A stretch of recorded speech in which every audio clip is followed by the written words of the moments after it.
जब गर्दनिया के कटला वही समय भोलेनाथ वो गर्दनिया के श्राप देहला कि 3 आदमी के अलावा जे भी छुएगा जब भस्म हो जाएगा। उमरिया से अग्नि ज्वाला निकल रही थी।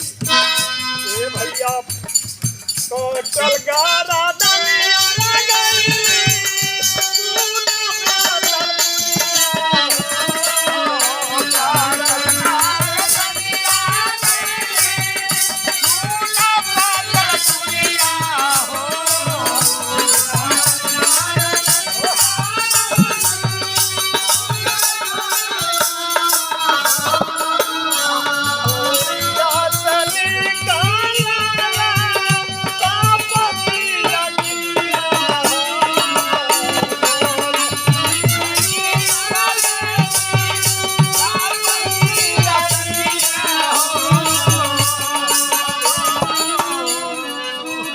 से ज्वाला निकलत रहा। शेषनाग के शरण में जाके मुड़ी गिर गई।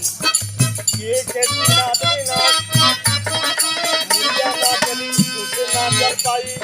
शेषनाग और राजा जनक और भोलेनाथ के अलावा जो भी छुएगा जलकर भस्म हो जाएगा।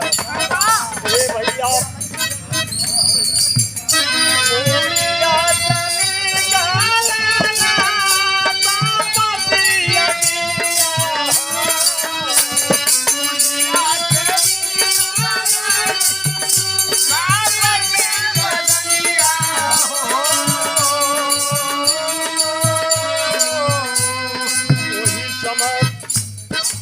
राजा जनक को भोलेनाथ के साथ पुरी में गए हैं। 20%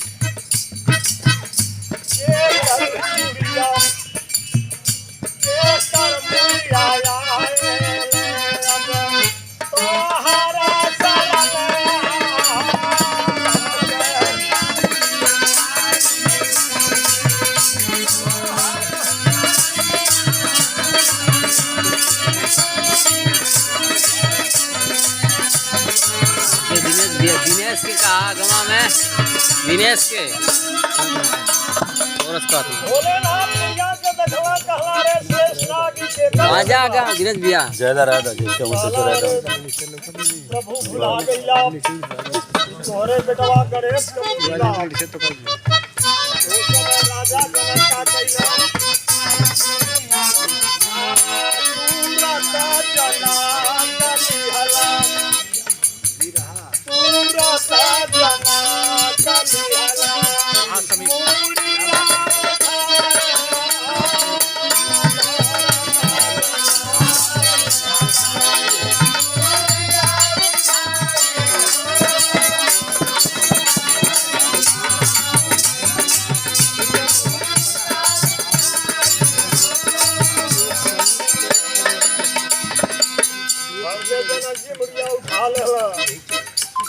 गौर करे वाली बात है का अपूरिया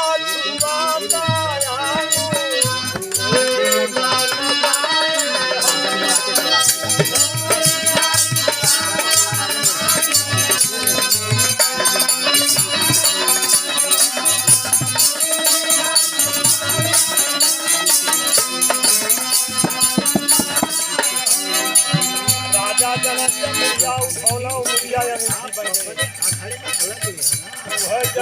सीता स्वयंवर जब है राम के साथ शादी भई विदाई में और ये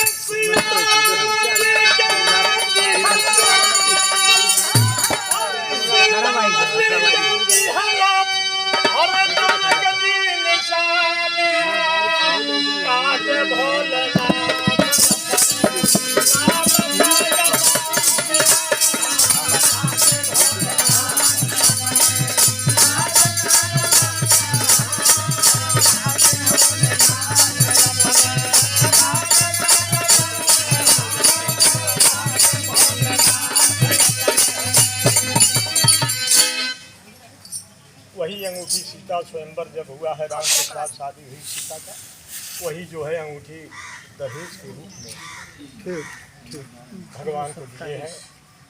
और वही अंगूठी जो है लेकर के हनुमान जी सीता का पता लगाने लंका में पहुँचे, पेड़ के ऊपर से गए थे।